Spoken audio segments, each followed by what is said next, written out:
Hi, I'm Shawna Coronado, and this is Easy as 1, 2, 3 Gardening Tips. Today, we're talking about pink on pink. I love those pink foliage plants like Hypoestes.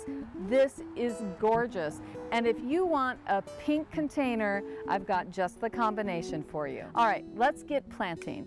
First of all, you need a soil mix that's heavily moisture retentive. My favorite soil mix is 1 part regular potting soil, 1 part composted manure, and 1 part compost. So it's really a 2/3 compost mixture.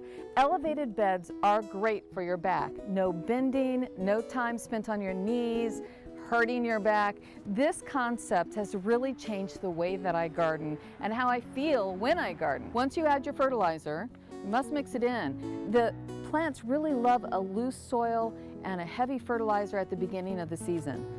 I plant my spiller right up front, this Dichondra. When we plant Pink Splash Hypoestes, we're really getting a big oomph. And I want people to see that right up front. So the first row is really the Pink Splash. And then I go back with fillers from there.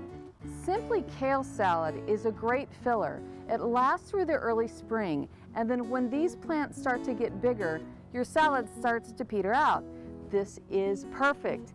All you have to do is plant it right now and then pull it out later in the spring when it starts to lose its oomph. Here's the Kong Coleus tag. I love the Kong. Look at it. It is chartreuse combined with pinks. New Guinea Impatiens, so beautiful, and this pink is adorable. Silver Dust Dusty Miller.